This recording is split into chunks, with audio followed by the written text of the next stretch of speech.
statement.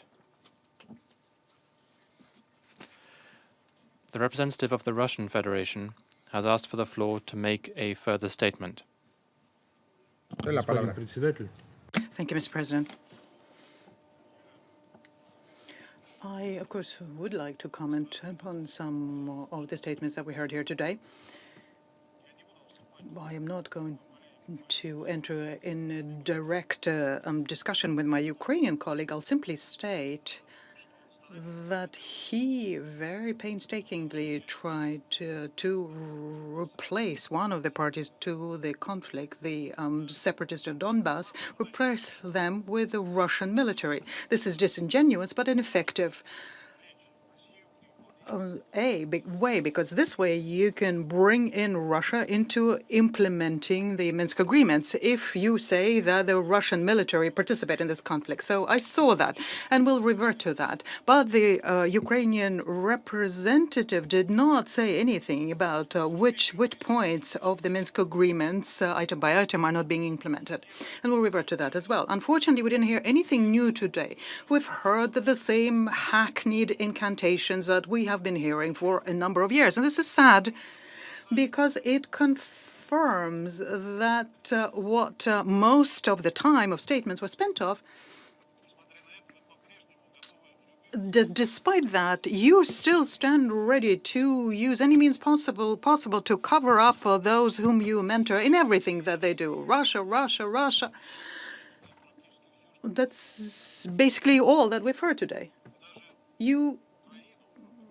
Even when you mentioned Ukraine, you even mentioned Ukraine in passing within the context of the Minsk agreements. And neither one of you basically mentioned the 4 million people who live in the Donbass, 4 million people who also have their voice.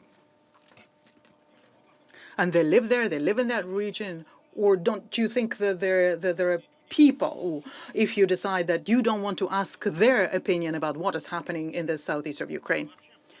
And today we heard more being said about the Crimea, about the Azov, and we'll get back to that as well, which is not the subject mentioned in the Minsk agreements. The representative of France said that we today have sitting at the table an aggressor country, and the country is subject to the aggressor.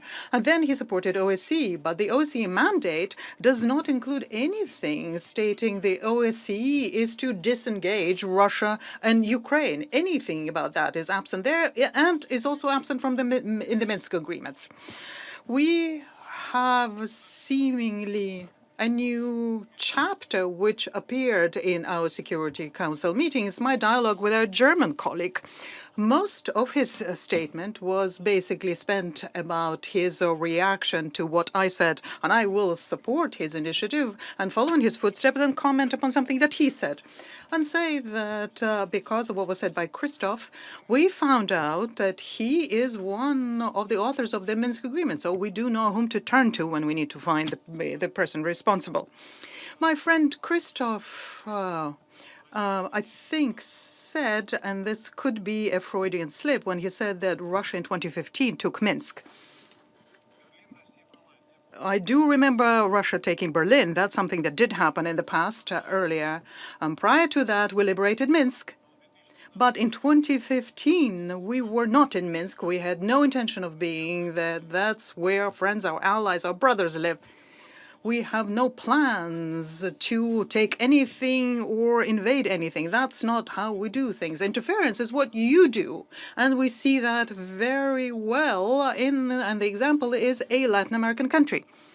My friend Christoph, intentionally or not intentionally, and I think it's the former,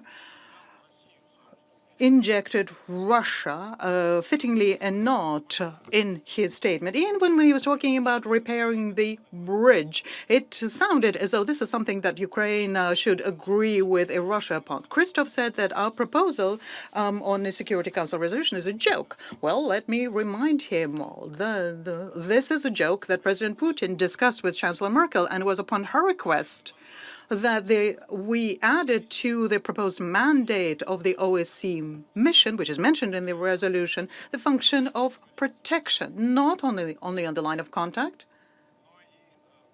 but also in their travel throughout the region. It was said a lot today about the occupation of Donbass by Russia and the presence there of the Russian military. The Ukrainian permanent representative provided us with a lot of figures on that, and I would like to take advantage of the presence with us of Mr. Apakan and Mr. Sadik and find out from them where they have seen many Russian military in Donbass. Are they aware of the figures that were shared with us today by the permanent representative of the Ukraine, and can they confirm those figures? Now, the disengagement is something that we've heard about a lot today. Of heavy weaponry.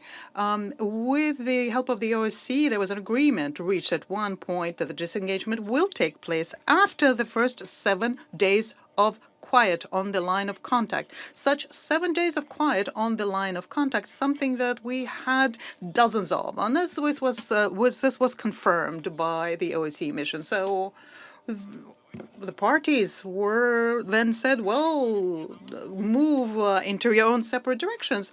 Whereas the Ukrainian side said, okay, well, our figures are different. They were violations. And this is something that continues. We also question many other things. For example, the role of Ukraine in the Minsk contact group and sub-contact groups. And we could tell about how they sabotage the processes, political, economic, humanitarian, etc. But if we were to do that, I think we're going to stay here until midnight. The Budapest Memorandum was mentioned today.